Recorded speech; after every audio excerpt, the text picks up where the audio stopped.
श्री गणेशाय नमः। श्री शिवाय नमस्तुभ्यं। शिव पुराण महात्म्य। आज की कथा में हम सुन रहे हैं शौनक जी के साधक विषयक प्रश्न करने पर सूत जी का उन्हें शिव पुराण की उत्कृष्ट महिमा सुनाना, ब्राह्मणी चंचुला का शिवलोक में जाना। श्री शौनक जी ने पूछा कि हे महाज्ञानी सूत जी, आप संपूर्ण सिद्धांतों के ज्ञाता हैं।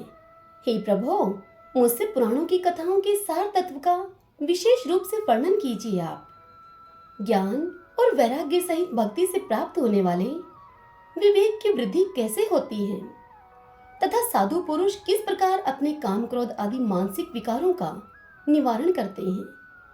इस घोर कलिकाल में जीव प्रायः असुर स्वभाव के हो गए हैं।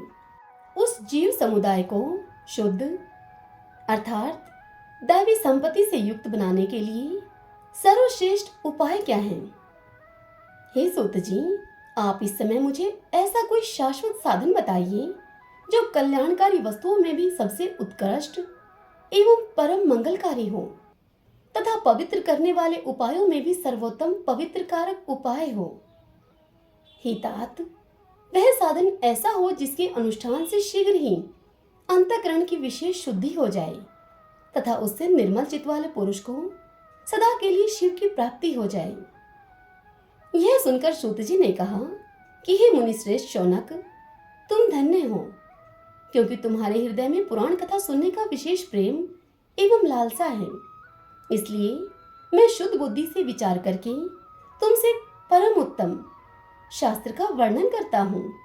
हे वत्स, वह संपूर्ण शास्त्रों के सिद्धांत से संपन्न भक्ति आदि को पढ़ाने वाला तथा भगवान शिव को संतुष्ट करने वाला है।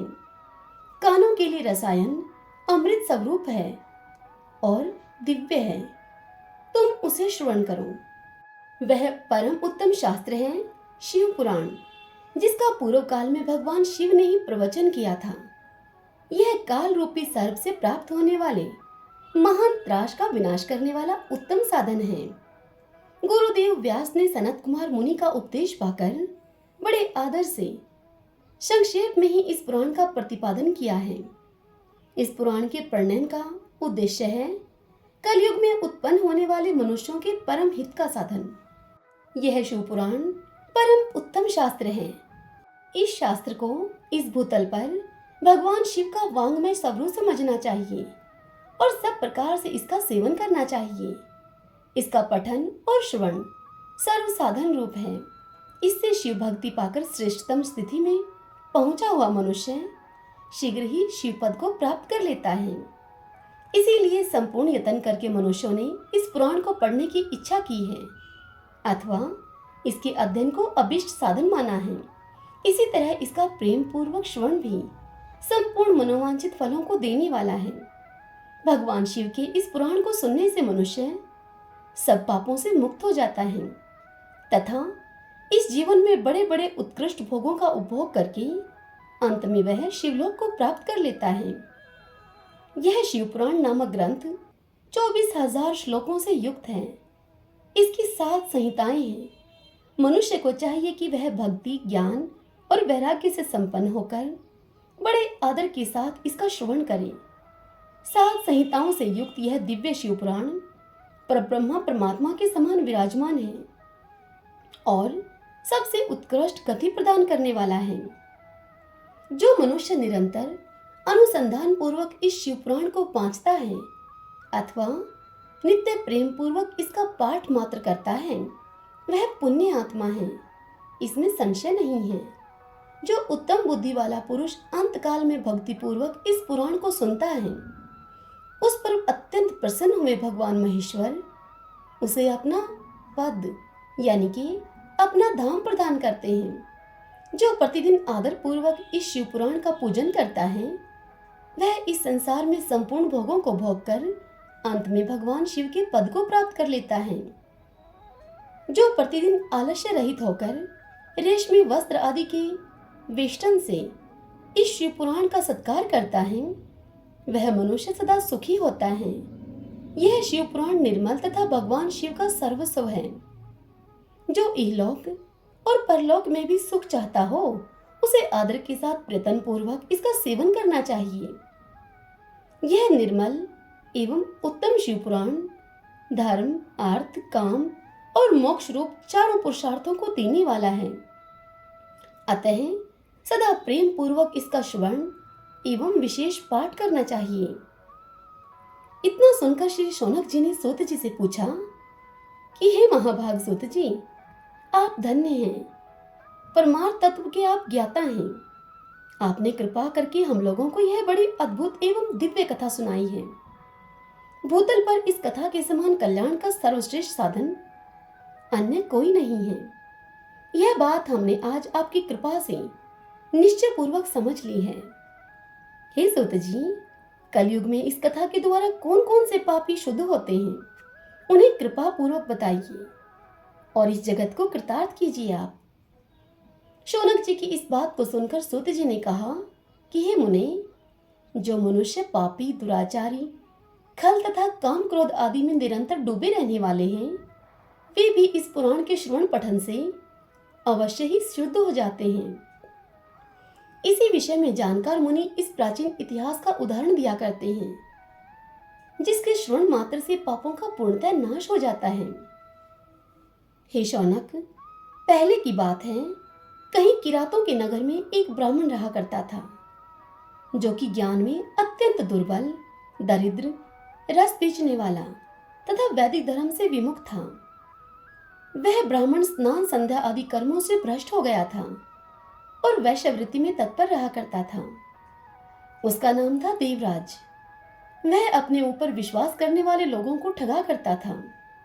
उसने ब्राह्मणों, क्षत्रियों, वैश्यों, शूद्रों तथा दूसरों को भी अनेक बहानों से मारकर उनका धन हड़प लिया था। परंतु उस पापी का थोड़ा सा भी धन कभी धर्म के काम में नहीं लगा था।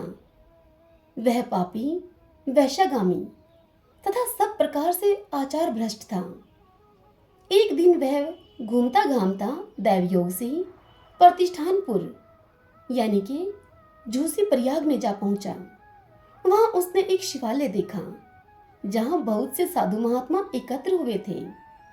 देवराज उस शिवालय में ठहर गया, किंतु वहां उस ब्राह्मण को ज्वर आ गया। उस ज्वर से उसको बड़ी पीड़ा होने लगी। वहां पर एक ब्राह्मण देवता शिवपुराण की कथा सुना रहे थे। ज्वर में पड़ा हुआ वह देवराज उस ब्राह्मण देवता के मुखारविंद से निकली हुई शिवपुराण की उस शिव कथा को निरंतर सुनता रहा और 1 मास के बाद वह ज्वर से अत्यंत पीड़ित होकर मृत्यु को प्राप्त हुआ। यमराज के दूत वहां आए और उसे पाशों से बांधकर बलपूर्वक यमपुरी में लेकर गए। इतने में ही शिवलोक से भगवान शिव के पार्षद गण वहां पर आ गए। उनके गौर अंग कर्पूर के समान उज्जवल थे, हाथ त्रिशूल से सुशोभित थे, उनके संपूर्ण अंग भस्म से उद्भासित थे और रुद्राक्ष की मालाएं उनके शरीर की शोभा को बढ़ा रही थीं। वे सब के सब क्रोध पूर्वक यमपुरी में गए और यमराज के दूतों को मार पीट कर बारंबार धमकाकर उन्होंने देवराज को उनके चंगुल से छुड़ा लिया और अत्यंत अद्भुत विमान पर बैठाकर जब वे शिवदूत कैलाश जाने को उद्यत हुए, उस समय यमपुरी में बड़ा भारी कोलाहल मच गया। उस कोलाहल को सुनकर धर्मराज अपने भवन से बाहर आ गए। साक्षात दूसरे रुद्रों के समान प्रतीत होने वाले उन चारों दूतों को देखकर धर्माज्ञ धर्मराज ने उनका विधि पूर्वक पूजन किया और ज्ञान दृष्टि से देखकर सारा वृत्तांत जान लिया। उन्होंने भय के कारण भगवान शिव के उन महात्मा दूतों से कोई बात नहीं पूछी, उल्टे उन सब की पूजा एवं प्रार्थना की। तत्पश्चात वे शिवदूत कैलाश को चले गए और वहां पहुंचकर उन्होंने उस ब्राह्मण को दयासागर सांब शिव के हाथों में दे दिया। इतनी कथा सुनकर शौनक जी ने पूछा कि हे महाभाग सूत जी, आप सर्वज्ञ हैं। हे महामते, आपके कृपा प्रसाद से मैं बारंबार कृतार्थ हुआ हूँ। इस इतिहास को सुनकर मेरा मन अत्यंत आनंद में निमग्न हो रहा है। अतः अब भगवान शिव में प्रेम को बढ़ाने वाली शिव संबंधनी दूसरी कथा को भी कहिए। तब सूत जी बोले कि हे शौनक, सुनो, मैं तुम्हारे सामने गोपनीय कथा वस्तु का भी वर्णन करूंगा, क्योंकि तुम शिव भक्तों में अग्रगण्य तथा वेद वेताओं में श्रेष्ठ हो। समुद्र के निकटवर्ती प्रदेश में एक वाशकल नामक ग्राम है। जहां पर वैदिक धर्म से विमुख महापापी द्विज निवास किया करते हैं। वे सब के सब बड़े ही दुष्ट हैं। उनका मन दूषित विषय भोगों में ही लगा रहता है। वे न तो देवताओं पर विश्वास करते हैं और न ही भाग्य पर। वे सभी कुटिल वृत्ति वाले हैं। वे किसानी करते हैं और भांति भांति के घातक अस्त्र शस्त्र रखते हैं। वे व्यभिचारी और खल हैं। ज्ञान वैराग्य तथा सधर्म का सेवन ही मनुष्य के लिए परम पुरुषार्थ है। इस बात को वे बिल्कुल नहीं जानते हैं। वे सभी पशु बुद्धि वाले हैं। जहाँ के द्विज ऐसे हों, वहाँ के अन्य वर्णों के विषय में तो क्या कहा जाए। अन्य वर्णों के लोग भी उन्हीं की भांति कुत्सित विचार रखने वाले, स्वधर्म विमुख एवं खल हैं। वे सदा कुकर्म में लगे रहते हैं और नित्य विषय भोगों में ही डूबे रहते हैं। वहाँ की सब स्त्रियां भी कुटिल स्वभाव की, स्वेच्छाचारिणी, पापासक्त, कुत्सित विचार वाली और व्यभिचारिणी हैं। वे सद्व्यवहार तथा सदाचार से सर्वथा शून्य हैं। इस प्रकार वहाँ दुष्टों का ही निवास है। उस वाशकल नामक ग्राम में किसी समय एक बिंदुक नामधारी ब्राह्मण रहा करता था। वह ब्राह्मण बड़ा ही अधम था, दुरात्मा और महापापी था वह। यद्यपि उसकी स्त्री बड़ी ही सुंदर थी, तो भी वह कुमार्ग पर ही चलता था। उसकी पत्नी का नाम था चंचुला। वह सदा उत्तम धर्म के पालन में लगी रहती थी, तो भी उसे छोड़कर वह दुष्ट ब्राह्मण वैशागामी हो गया था। इस तरह कुकर्म में लगे हुए उस बिंदुक के बहुत अधिक वर्ष व्यतीत हो गए।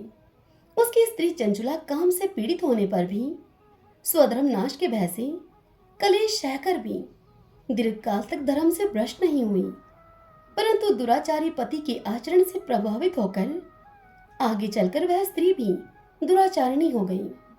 इस तरह दुराचार में डूबे हुए उन मूढ़ चित्त वाले पति पत्नी का बहुत सा समय व्यर्थ बीत गया। तदंतर शूद्र जातीय वैश्या का पति बना हुआ वह दूषित बुद्धि वाला दुष्ट ब्राह्मण बिंदुक समय के अनुसार मृत्यु को प्राप्त होकर नरक में जा पड़ा। बहुत दिनों तक नरक के दुख भोगकर वह मूढ़ बुद्धि वाला पापी विंध्य पर्वत पर भयंकर पिशाच हुआ। इधर उस दुराचारी पति बिंदुक के मर जाने पर वह मूढ़ हृदय चंचुला बहुत समय तक पुत्रों के साथ अपने घर में ही रही। एक दिन दैवयोग से किसी पुण्य पर्व के आने पर वह स्त्री भाई बंधुओं के साथ गोकर्ण क्षेत्र में गई। तीर्थ यात्रियों के संग से उसने भी उस समय जाकर किसी तीर्थ के जल में स्नान किया। फिर वह साधारणतया यानी कि मेला देखने की दृष्टि से बंधुजनों के साथ यत्र तत्र घूमने लगी। घूमती घामती किसी देव मंदिर में वह गई और वहां उसने एक दिव्य ब्राह्मण के मुख से भगवान शिव की परम पवित्र एवं मंगलकारिणी उत्तम पौराणिक कथा सुनी। कथावाचक ब्राह्मण कह रहे थे कि जो स्त्रियां पर पुरुषों के साथ व्यभिचार करती हैं, वे मरने के बाद जब यमलोक में जाती हैं, तब यमराज के दूत उनकी योनि में तपे हुए लोहे का परीख डालते हैं। पौराणिक ब्राह्मण के मुख से यह वैराग्य को बढ़ाने वाली कथा सुनकर चंचुला भय से व्याकुल होकर कांपने लगी। जब कथा समाप्त हुई और सुनने वाले सभी लोग वहां से बाहर चले गए, तब वह चंचुला भयभीत होकर एकांत में शिव पुराण की कथा बांचने वाले उन ब्राह्मण देवता से बोली। चंचुला ने कहा कि हे ब्राह्मण, मैं अपने धर्म को नहीं जानती थी, इसलिए मेरे द्वारा बड़ा ही दुराचार हुआ है। हे स्वामीन, मेरे ऊपर अनुपम कृपा करके आप मेरा उद्धार कीजिए। आज आपके वैराग्य रस से ओतप्रोत इस प्रवचन को सुनकर मुझे बड़ा भय लग रहा है। मैं कांप उठी हूँ और मुझे इस संसार से वैराग्य हो गया है। मुझ मूढ़ चित्त वाली पापिनी को धिक्कार है। मैं सर्वथा निंदा के योग्य हूँ। कुत्सित विषयों में फंसी हुई हूँ मैं और अपने धर्म से विमुख हो गई हूँ। हाय, न जाने किस किस घोर कष्टदायक दुर्गति में मुझे पड़ना पड़ेगा और वहां कौन बुद्धिमान पुरुष कुमार्ग में मन लगाने वाली मुझ पापिनी का साथ देगा। मृत्यु काल में उन भयंकर यमदूतों को मैं कैसे देखूंगी। जब वे बलपूर्वक मेरे गले में फंदा डालकर मुझे बांधेंगे, तब मैं कैसे धीरज धारण कर सकूंगी। नरक में जब मेरे शरीर के टुकड़े टुकड़े किए जाएंगे, उस समय विशेष दुख देने वाली उस महायातना को मैं वहां कैसे सहूंगी। हाय, मैं तो मारी गई, मैं जल गई, मेरा हृदय विदीर्ण हो गया और मैं सब प्रकार से नष्ट हो गई, क्योंकि मैं हर तरह से पाप में ही डूबी रही हूँ। हे ब्राह्मण देव, आप ही मेरे गुरु, आप ही माता और आप ही पिता हैं।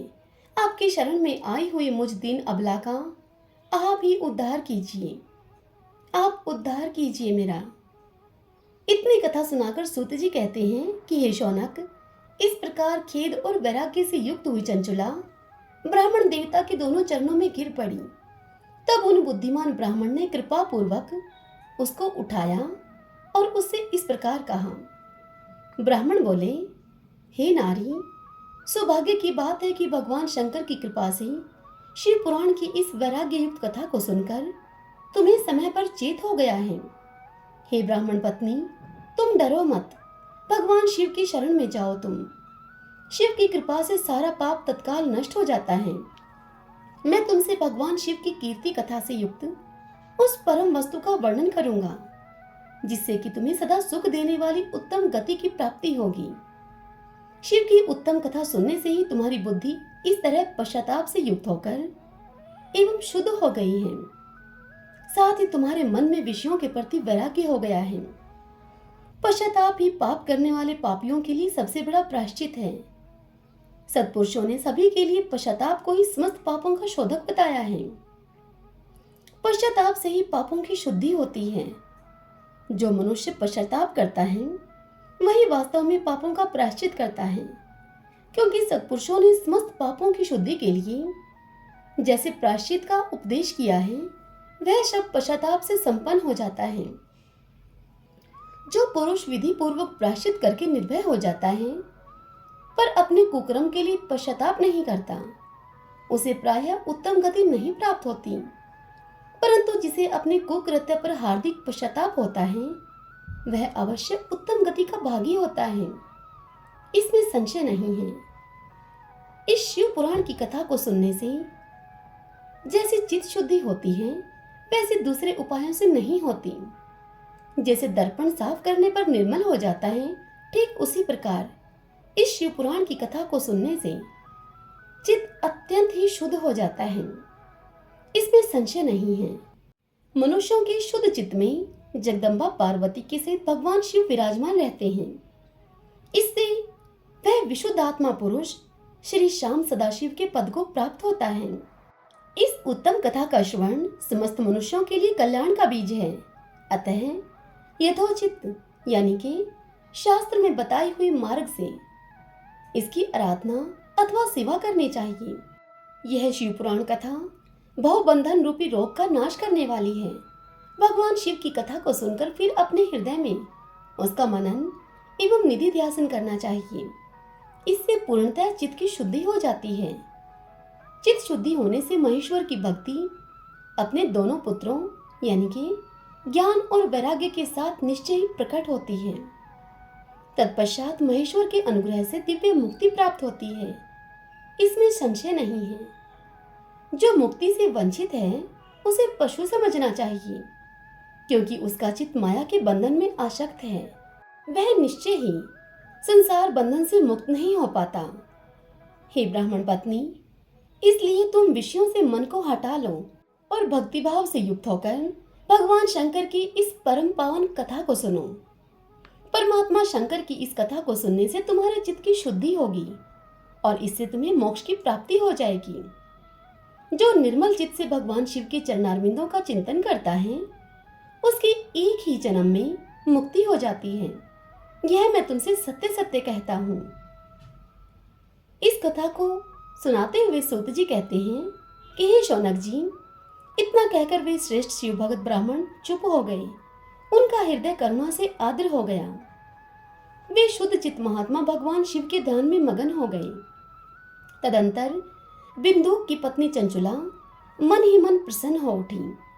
ब्राह्मण का उक्त उपदेश सुनकर उसके नेत्रों में आनंद के आंसू छलक आए थे। वह ब्राह्मण पत्नी चंचुला हर्ष भरे हृदय से उन श्रेष्ठ ब्राह्मण के दोनों चरणों में गिर पड़ी और उनको हाथ जोड़कर इस प्रकार बोली। चंचुला ने कहा कि मैं कृतार्थ हो गई।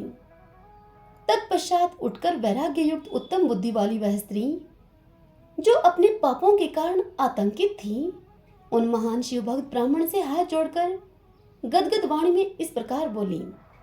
चंचुला ने कहा कि हे ब्राह्मण, शिव भक्तों में श्रेष्ठ, हे स्वामिन, आप धन्य हैं, परमार्थदर्शी हैं और सदा परोपकार में लगे रहते हैं, इसलिए श्रेष्ठ साधु पुरुषों में प्रशंसा के योग्य हैं आप।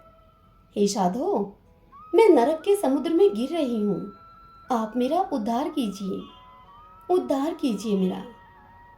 पौराणिक अर्थ तत्व से संपन्न जिस सुंदर शिव पुराण की कथा को सुनकर मेरे मन में संपूर्ण विषयों से वैराग्य उत्पन्न हो गया है, उसी इस शिव पुराण को सुनने के लिए इस समय मेरे मन में बड़ी श्रद्धा हो रही है।